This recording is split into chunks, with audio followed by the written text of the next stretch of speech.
Now, Karina came today because today we were going to be talking about mission, but we got snowed out last week. So I said, no, I don't want to mess up Karina's schedule. Let's still have her come. We're going to talk about community today, second part of our vision, and mission next Sunday. Okay, are you tracking with me? Did you enjoy last Sunday? I hope you didn't enjoy it too much. I hope you missed us a lot. And I always go back and forth. Do I do a message online or not? You know, and I was like, no way. Get out and go play the snow shovel, do family worship. We went to North Point Community Church online and enjoyed that thoroughly. And did it on our own time, around our table with bacon or whatever we were eating. So hopefully you enjoyed it. Everyone stayed safe. And just really glad we could be back today. Now, although we have been created for community and relationships, we often avoid people at all costs. So you can see, I think we have a slide, this picture, Netflix and avoid people is a theme that some live by, or keep calm and avoid people. I don't know if you've seen one of those. Sometimes you feel that way, right? Just keep calm, don't let anybody see you. Just hope, you know, you're walking into work and you're just like, I just hope no one says anything to me. Just let me get to my desk. Or you're on the way out of work. Think about all the ways that our homes have been designed in the last 50 years. Generally, they have been anti-community in the sense of their design. More privacy than ever. Laura and I lived in a community. It was single-family homes. There were no sidewalks. I know, and not to pick on Pastor B, but you know, Pastor Bernard's neighborhood. A lot of neighborhoods there are no sidewalks. You notice that? What does that say? Like, that's intentional. They didn't forget to put sidewalks in those communities. And I lived in this community, and there were some families. It wasn't a lot of walking space. I mean, it wasn't a big area, and there were families, and we would just never see anybody. And it's amazing. You just come home, everybody's got a garage, you open the garage, zoom on in to your place of serenity, free of other people. And sometimes we would try to get away from our own people that are in the house. Get away to another room or somewhere else, right? Now, this has been changing with some of the newer urban development.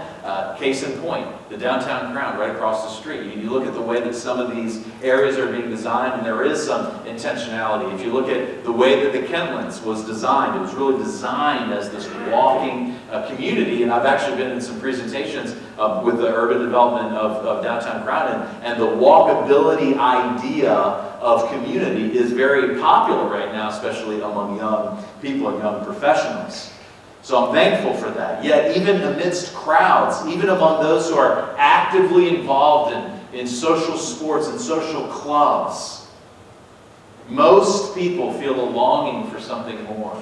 It's why we built into the DNA of Restoration Church authentic community. We did that because as we talked to people, the one major thing that rises to the surface is, man, we long for community. People move to the DC area to change the world and have an absolute vacuous relational experience. Happens over and over again. The senior pastor of our sending church, the district church, Aaron Grimm, a good friend of mine, that's how they started their church. With all these activists, young adults moved to the city to change the world and found themselves totally alone. George Gallup said that Americans are among the loneliest people in the world.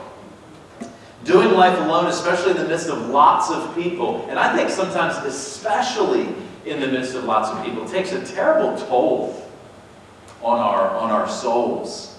2 Sundays ago, Laura and I read the news from Annie's Facebook that a 31-year-old children's pastor who's married with twin babies committed suicide. He was vibrant on the outside and his family was popular guy. I mean, just in any way, just when you think of a kind of popular and even good-looking kind of guy and family, surrounded by people, loved by many, from a solid family. His dad was a mentor of mine. He did Laura and I's wedding, and his wife was our wedding coordinator, mentor of Laura's, dear friends of Annie and Rod's as well. Yet, the lack of something deeper in there, and we can debate all the issues and problems, led him to end his life. Drug addiction, depression, and mental health are issues that are at an epidemic high. There are people that you may not realize who are close to you in proximity who are struggling deeply This has affected me very personally, and with friends who have died, brothers, siblings of friends, people in my own family. You know that it is an epidemic, especially as we live in an increasingly complex world. Think about where we live. It's incredibly complex, the way people live in Montgomery County. Life is complex. So while many things may be all good, but it's not when it comes to the way most people live. It's just not all good. I think Pastor B mentioned this in his prayer. You know, how's everything going? Oh, it's good, it's fine, it's good. Inside, we're just dying. We're never meant to live in a state of functional isolation, and yet we often live that way. We kind of compartmentalize, and I have my own world, and I'm the only one that really has access to what's really going on. Pastor and author John Ortberg, who's an absolute hero of mine, read anything that he's written, it's fabulous. But he put it this way, quote, "I've never known anyone who was isolated, lonely, unconnected, had no deep relationships, yet had a meaningful and joy-filled life." And he wrote that in a book called Everyone's Normal Until You Get to Know Them. Isn't that a great title? Love that book. Like, normal? You know, my normal is normal to me, but it's certainly not normal to you. And vice versa. So everybody's normal, until you get to know them. The problem of isolation and loneliness, coupled with our deep desire as humans to connect in authentic community, drove us to make authentic community groups part of our core strategy. We talk about it a lot, we lean into it, we're trying to fight to keep it real, and it's not that, oh, we're just okay with all of our junk, but it's that you come with your junk, and we accept one another, and then we hold one another accountable to a way of living, and we care for one another. We create a sense of belonging so that along the way there are ups and downs, peaks and valleys of life, struggles that we just need someone to know the real us, and vice versa. In fact, I think that this might be the most important thing that we do. God has invited us into community, therefore we are inviting others to join us. And what God is inviting us into isn't just a relationship with Jesus, it's into a relationship with a triune God who himself lives in perfect community as our perfect example. We're going to look at that in just a minute. So we currently have, and I hope this number changes in the next 30 minutes, we currently have 33 people in 4 community groups. And that's awesome. Like on one hand, yes, that is awesome. But our vision this year is to invite people to Jesus, invite people to community, and invite people to mission so that we see a doubling of our attendance and ownership this year. So that would be 60 people. So at the end of 2019, my dream and vision and goal, and we're going to work very specifically toward this end, starting today, really starting 2 weeks ago, so that we see 60 people in community groups. Like imagine if that adds several new groups, and those groups can then be a blessing and a light into other neighborhoods. And then we can volunteer and do more things with man and more things in the neighborhood, and more people are going to be invited to Jesus and into community and have an opportunity for their life to be restored. So part of a small group of 4 to 15 people, our community groups are 4 to 15-ish, who care for, create a sense of belonging, and hold one another accountable to the mission of Jesus. That's where we're heading this year, and I hope and I pray that you and others that you know will be invited, and we'll continue to see our numbers grow. Not for the sake of growing, for the sake of impact. Because if we don't, then more and more people will go lonely, and more people will go without walking with Jesus and not having someone know them. So let's consider a few principles from God's Word that build the foundation for community here at Restoration Church when we talk about that. And these really have the power, these principles have the power to transform this community, like at the root level. And you know, Manna wants to do it, and other great organizations. And at the end of the day, when we all come together, like these principles have the power to totally so that Gaithersburg would be a very different place. I mean, really, the church should be doing Manna. And we're trying to do more and more of it, aren't we? And we are. And we are. And so now, what a beautiful partnership. Ultimately, to see Gaithersburg and Germantown and Rockville and wherever you work, totally changed. Totally changed. That's going to allow us to know others and be known by them. So let's go back. Let's go way back. Let's go way, way, way back to the beginning. Okay? In the beginning, in Genesis 1 and 2, 6 times God did something and he said it was good. So he created light, and it was good that there was light. And then he created land and sea. He said, oh, this is good. And then he creates vegetation, and it's good. Can you imagine what it would have looked like? I mean, incredible gardens are incredibly beautiful, but imagine the garden of all gardens, what that would have looked like. He created day and night, and he said, oh, this is good. And then he created sea animals and said it was good. Then he created land animals, and he said it was good. It was good. Then, on the sixth day, man comes, and then what does he say? He says, wow, this is really good. It's really good. After explaining in more detail his design and intentions for man, and I don't mean a man versus the woman, but mankind, God said it is not all good. It is not all good. And matter of fact, in chapter 2, verse 18, he said, it is not good for the man to be alone. And in that case, he is saying man. And so then what does he do? He creates Eve, and he creates a family, he creates a communion, he creates a companion for Adam. And while, of course, marriage is a key component to what's going on here, this is the first marriage, this is the creation of the institute of marriage, but the implications go far beyond marriage. At its core, it's a statement about the importance of people connecting. God did not create a person to be alone. This is, most profoundly illustrated in marriage. When a man loves his wife in the same way that Jesus loves the church, he sacrifices and he cares for her and he loves her in such a way that her life is flourishing. That's a picture of what all relationships in one sense should look like. And when a wife in response shows respect and love, and there's love and respect, and it's this beautiful picture of forgiveness and grace and mercy and imperfection and all this stuff. It is the greatest illustration of community. But we derive principles from that apply to all people.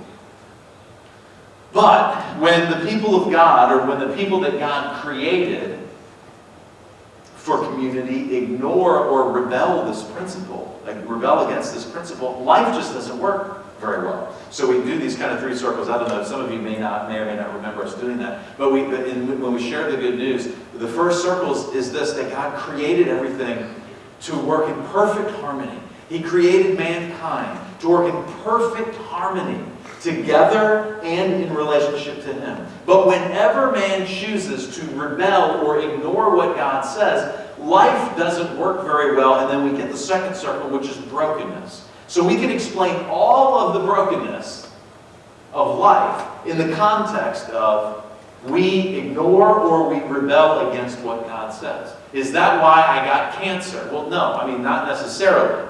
It's not that you sinned or you ignored God and then you get cancer. That's no. But that is a symbol. That is not a symbol. That is a fruit of sin in the world, not necessarily sin in your life. So the fact that I'm going to die one day, whether it's from cancer or whatever, is the fruit of sin in the world. And we all feel this brokenness. We're all headed to die. Leandra and I were joking. I took my, in case anybody photographs me today, preaching. I asked Laura, I said, is my brace, does that kind of look weird? And she's like, well, I mean, it looks like a brace, So I kind of hurt my wrist, we were touched. What happened? I'm like, yeah, not 21 anymore, or 25 or whatever. And you kind of, for me, it was like 30. Once you hit 30, you realize you're not 25 anymore. And then every decade after that, you feel it more and more. What's happening? Is it a result because you sinned here, now you're dying? Well, no. It's just that there's sin in the world. But we do feel it when we sin. And when we do sin, or when we do ignore, or we rebel against what God says, that's why life often doesn't make sense. Are you with me so far? Yeah, okay. Sort of. So in fact, there are actually three major consequences of living in isolation. That's not the way God created us. And so there are some consequences. Number one, we lose perspective. We lose perspective when we're alone. Lows tend to be lower. Like if you're feeling depressed, and you're alone, you feel worse. If you're not having a good day and you're alone, it's worse. Like, if the food that you're eating is not very good and you're like, ugh, and you're alone, it's like, ugh. At least if someone else is eating with you, you can share in the misery together, but you're just alone. Ah. Simple decisions seem bigger than they are. Decisions become more impulsive. When we're alone, it's so much easier to just give in to the temptation. Y'all know what I'm saying. We lack needed insight and perspective from others when we live on our own. Think about the way that we spend money. Like if our spouse or significant other or mom or dad or friend or someone who knew our intentions to steward our money wisely was always with us, we would spend our money wisely. But when we're on our own and we're hungry and we didn't plan very well for lunch, and it's just so much easier to give in to spending money the wrong way or eating the wrong thing or just nobody's going to know anyway. I'm just rolling into Wendy's, got that 5 for $5 deal or whatever it is. And no one's going to know. Relationships. Man, if no one knows. I remember my first Christian experience as a relationship, or my first Christian relationship. And I did not have godly relationships. So I did not know Jesus until I was 20, and I lived like it. So I didn't really know. Like, I didn't have any foundation other than what I learned in Hollywood or whatever, right? So when I first became a Christian, I was in community. Like, I had tight, as a matter of fact, I worked every day with the worship leader and the guy who played drums in our worship band. And so, like, every day, I'm spending all day with them. And we are in each other's lives. And I started dating this girl, and like, it was all on the table. And I almost made some really, really bad decisions with this girl. But I just knew that I had to break this off. It wasn't what God wanted in my life. And because I was in community with these guys, I was able to make good decisions that were both good for me and good for her. But there are lots of other decisions that are much harder. And there are times when I should have gone to that friend. Or I should have said something to that friend, but I didn't. And the further I am in proximity to those kinds of friends, the easier it is to shrink back in the relationships and in the priorities. The way we like to say it is, accountability has to do with me inviting you into my priorities. If no one else is in your priorities, you probably have this lost perspective. And we all struggle with it at times. So lost perspective. Second, fear of intimacy. We want to be known and accepted. But we fear, and here Andy Stanley said this, I heard him say this years ago, and it just struck with me, and I can't get over it. And here's the fear. He says the number one fear of all people it's this fear of intimacy, that I want you to know me, but I don't really want you to know me. Because once you know me, you may not like me. So I'm going to kind of hold it at a distance. And I'll let you know me from this far. So even as a pastor, I've wrestled with this back and forth. I remember when I first started wrestling with this, actually Bernard was the worship director, or whatever the position was at the Chinese churches many, many years ago. We're like young in ministry, and now I feel so old, but I think of myself as young. But we were young. It was like, 12, 13 years ago. And I remember, I was really working on vulnerability. And I still, I don't know that I've changed a whole lot, but I remember several times I would talk real openly about my relationship with Laura. And I remember oftentimes, Bernard was like, it's too much. And so there's that tension, as a pastor, I want to be like, I want you to know that I'm not perfect, and yet there's a standard for pastors. So what's the right standard? What kind of impression do I want you to respect me? But if I tell you what's really going on in the Choy house, we were joking, I don't remember who it was, we were talking beforehand, I think with Annie and Laura, we were talking about last night. We had game night last night, and game night went down last night. We stayed up, we were playing game till 10:30. Pastor, I'm supposed to be in bed at 9 on Saturday night so I can get my head right, so I'm a man of God. We're up playing Monopoly, arguing, throwing the money. Ephraim won with a stack of money like that. Twice in a row. Last time we played weeks ago, and just crushed us. I was the first one out. So I was working on humility and serving. So then I was the banker after that on my own. But see, we live like that, right? I want you to know me, But if you really got to know the real me, my real struggles, you may not like me, so I'm going to keep you at a distance. So community helps us avoid that fear of intimacy. Or third, selfishness. Over time, isolated and disconnected people become self-absorbed. And we all do. Just think about what 2 or 3 days of being sick does for you. Think about your mindset when you are sick. And I'm talking about you got to stay home. Ain't nobody else on your mind. It is all about my sorrow and what, more I need my wife and my kids to do for me. And doesn't she know how much pain I am in and how much suffering? And there's no way I can actually get up and get my own drink. Like, I need you to do that for me. Like, just sit for a couple of days, spending time by yourself. And I'm not saying there aren't times to spend time by yourself. Like, you ought to do that. But when you're sick, whew, man, all perspective gone.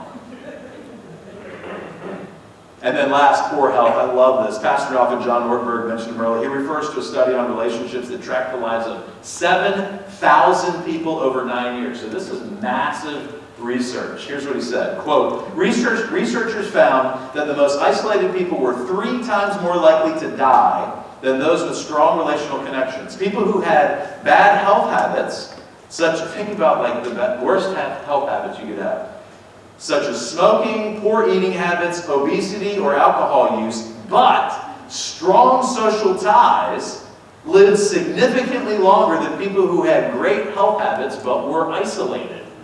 In other words, it is better to eat Twinkies with good friends than to eat broccoli alone. 9 years of research, that was the conclusion.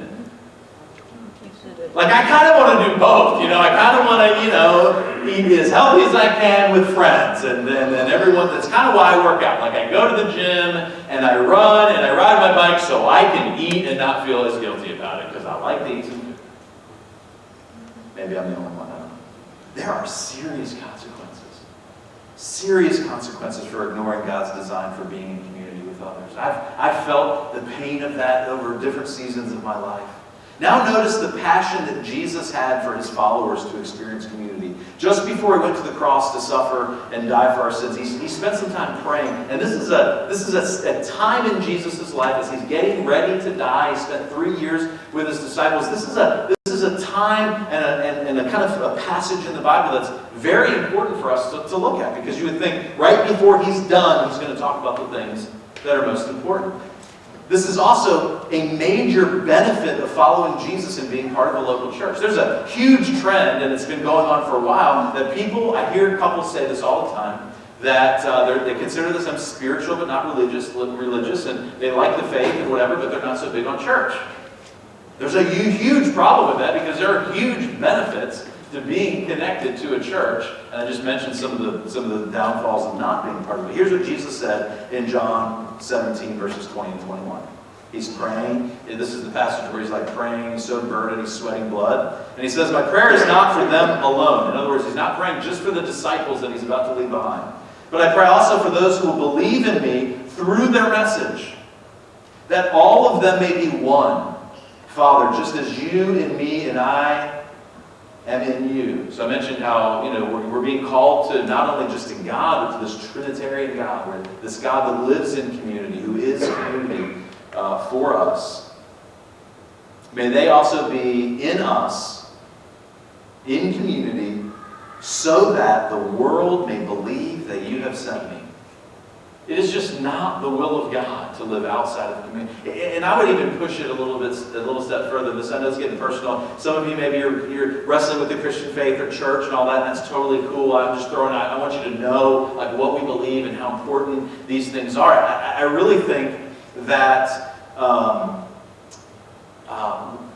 we're just totally outside of what God wants for us when we're not totally committed to a group of people.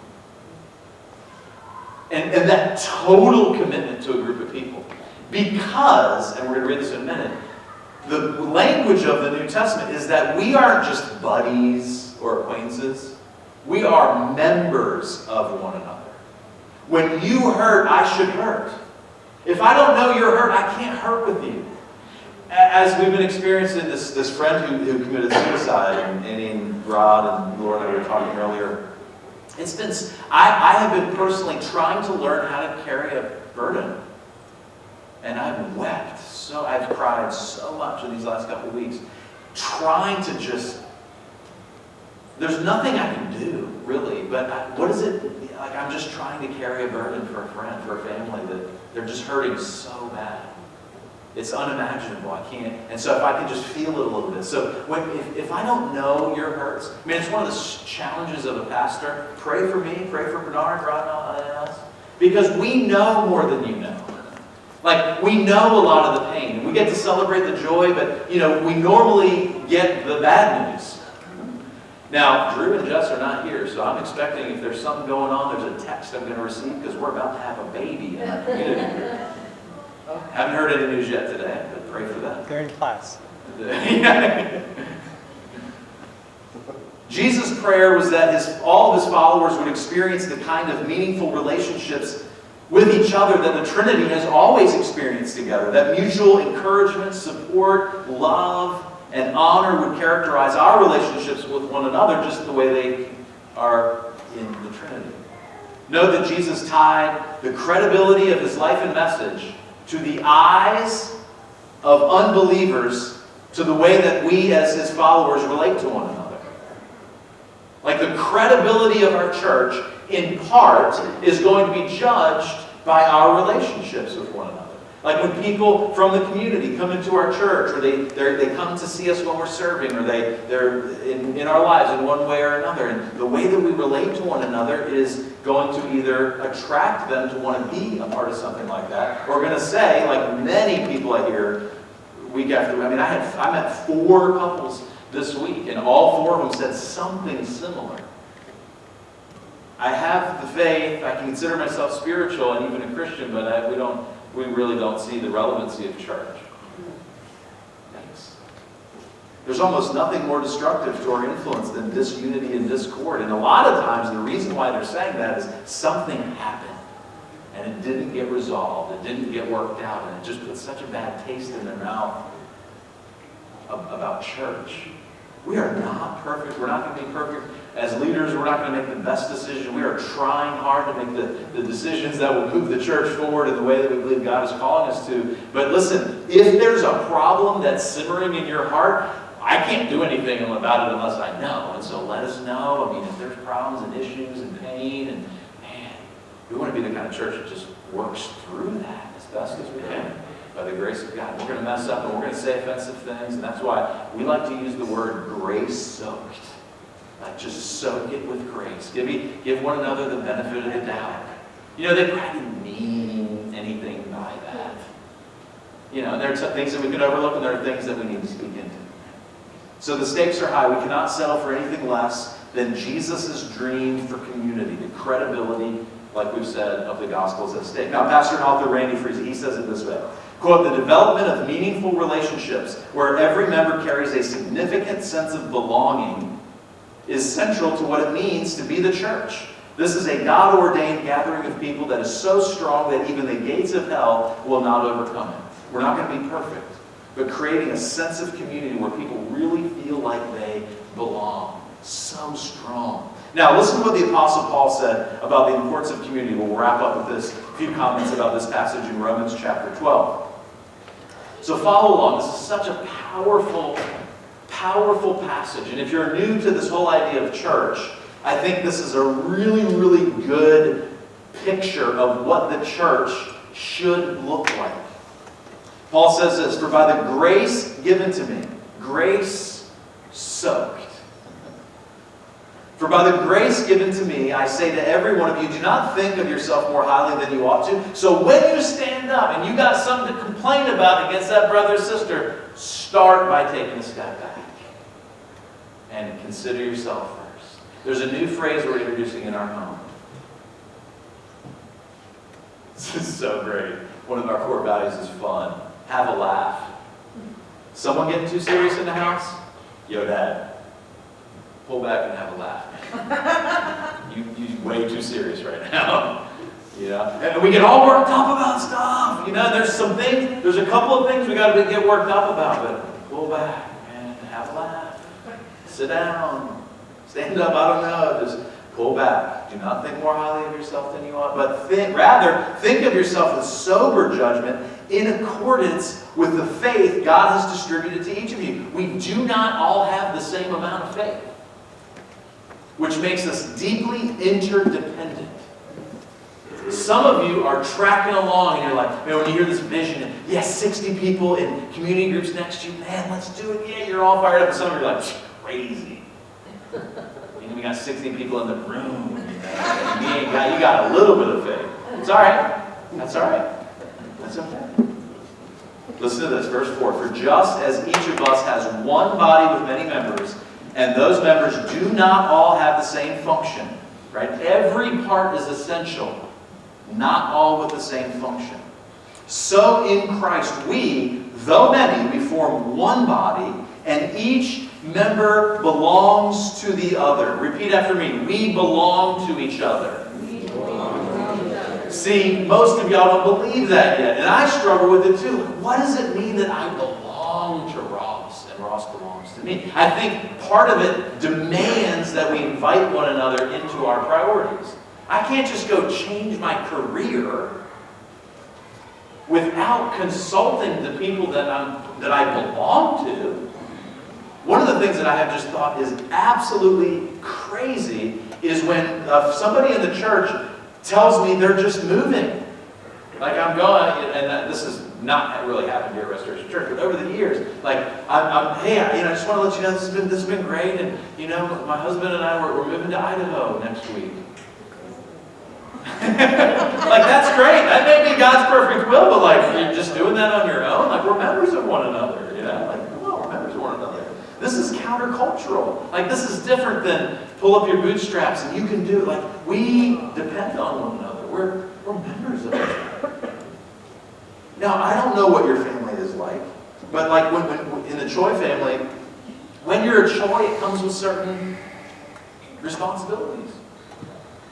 And when you're a member of God's family, like it comes with responsibilities. And I mean, I'm first in line, y'all. I'm not exempt. Like leaders are called to the most, accountability. But all of us, we're members of one another. And so there's responsibility that we have. Like the ministry here on Sundays doesn't happen without everybody contributing. You have, and by the way, if you're a guest here, or especially if you're not a Christian, this does not pertain to you in any way. But if you are, especially if this is your church, you have a gift that you have to give in some way, maybe once a year, maybe once every 6 months, maybe once a week. If you love kids, it could be once a week. If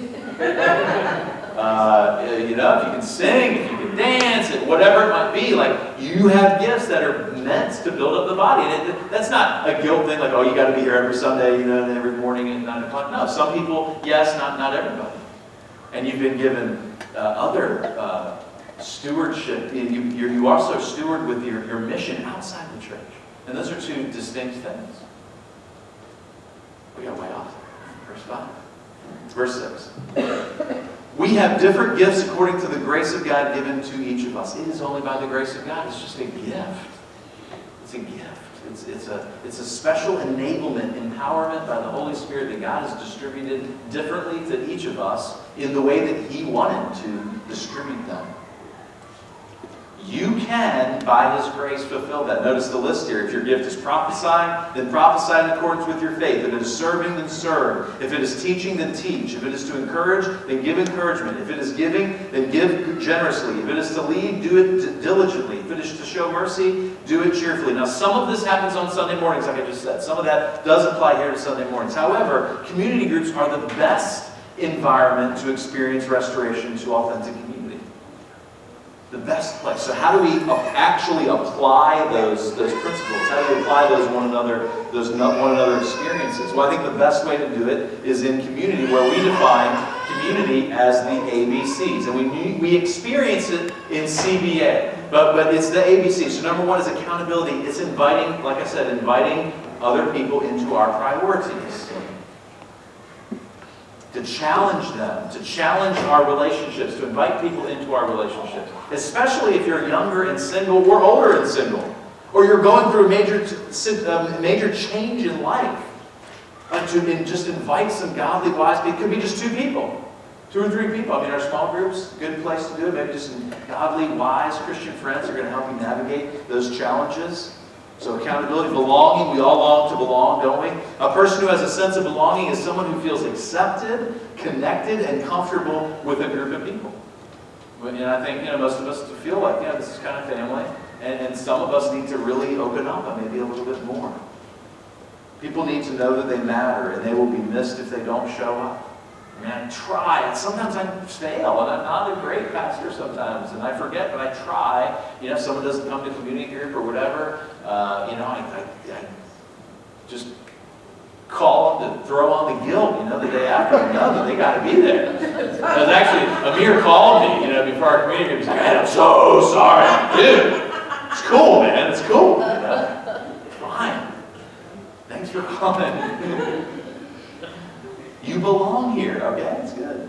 And then C, care is a byproduct of people connecting well. When people connect well, we care for each other. People who are accountable to one another and experience a sense of belonging naturally care for the people they are connected to. We don't have to program it. We don't have to force it. People care for the people they know well. I'm so excited that our community group is about to birth I just lost the name now. My godson or daughter. We're calling him or her buddy right now because we don't know the sex. Drew and Jess have not. Yeah, they've chosen to not know that, but I'm about to be a godfather.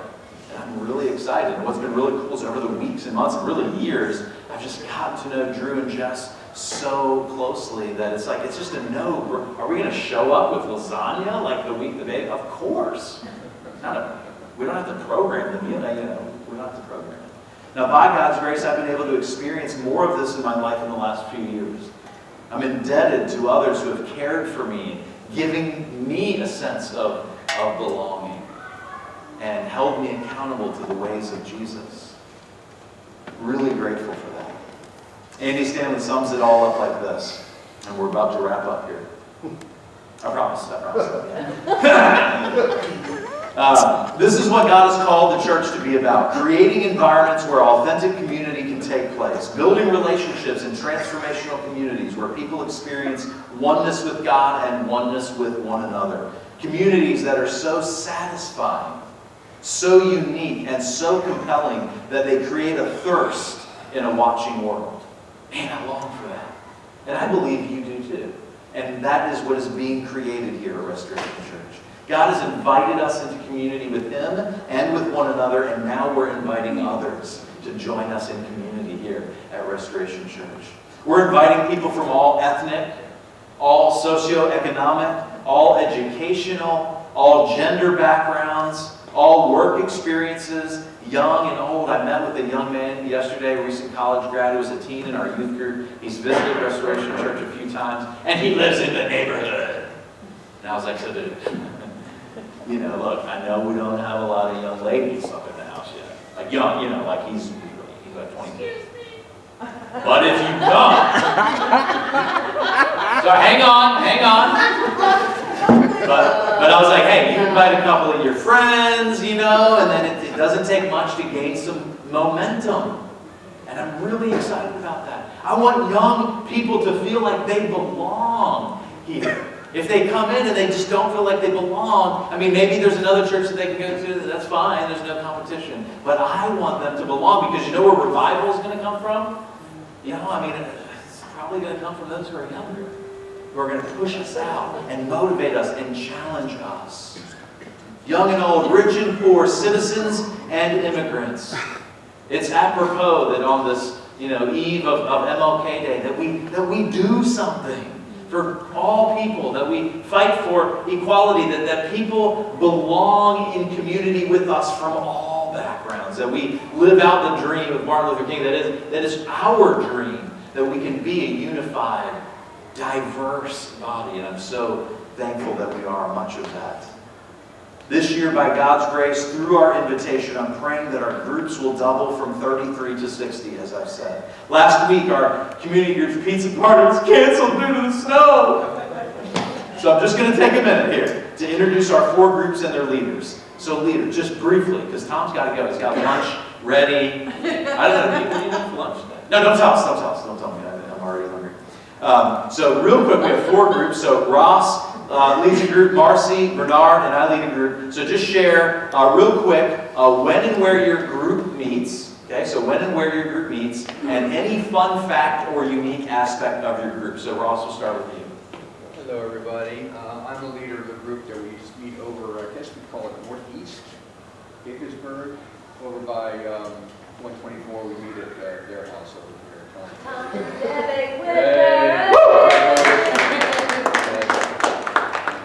And so we've been meeting, we actually started before we got involved in this church. We're grandfather Ross's group. And it's a great little group, so come and join us if you want to. It's, I can't remember. Monday. Second and fourth Monday. Of the Second and fourth Monday. So not this Monday, but next Monday. There you go. Yeah. Awesome. Let's see it for us. And y'all eat together? Yeah, we meet at, we start at 6:30, that's when we meet, and then we do the study from 7 to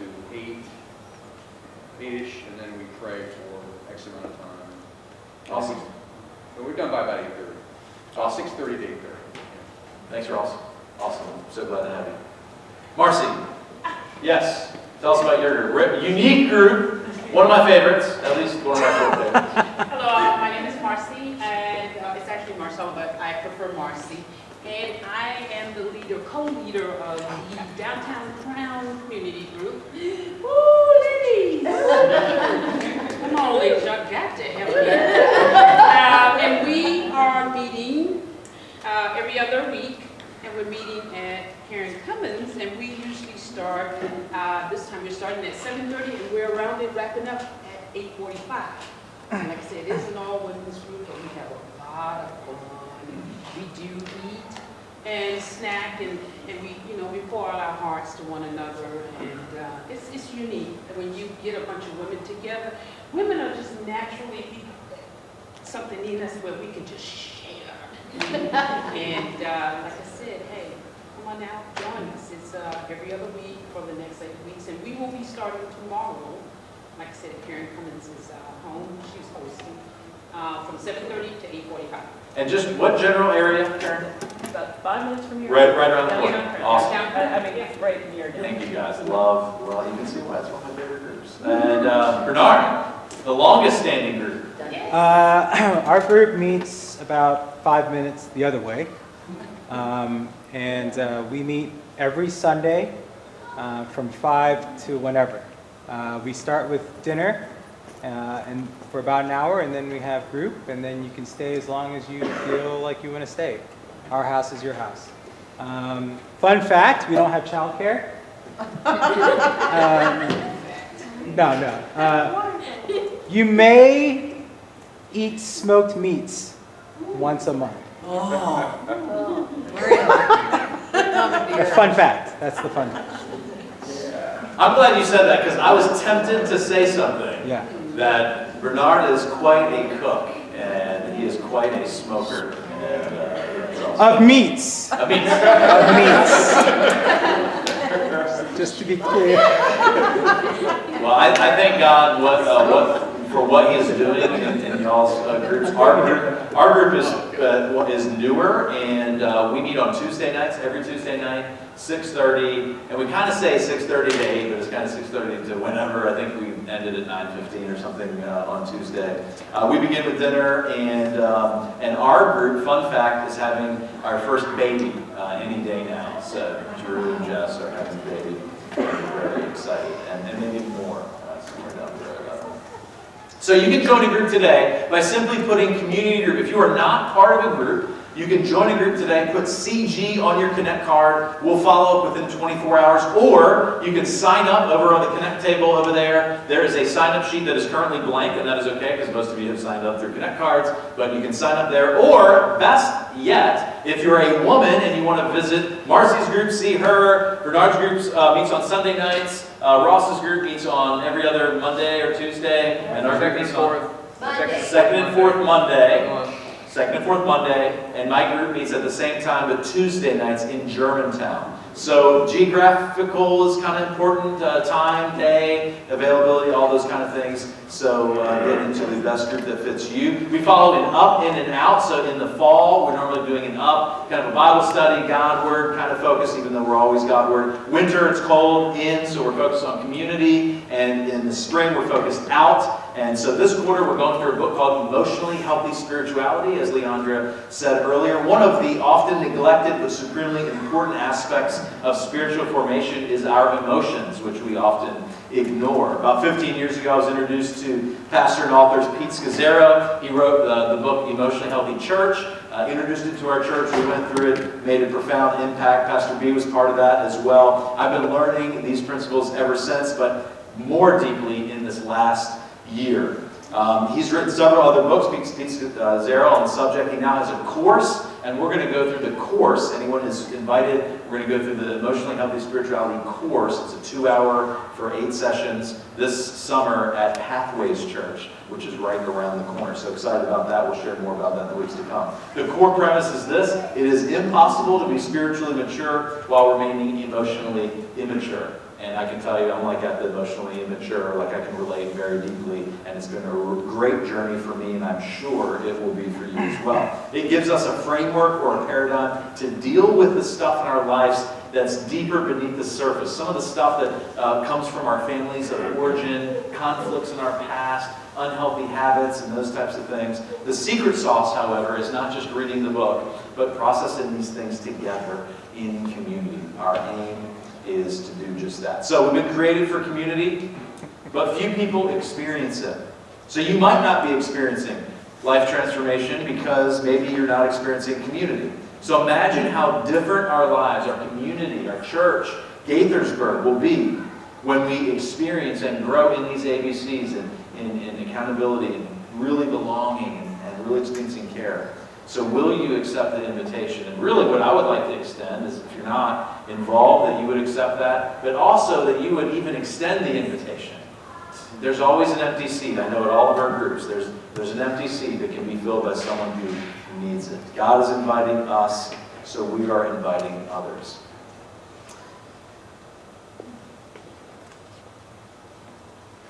All right, I'm gonna end with a few with this. No, we're just gonna pray. I think I said enough. Let's pray.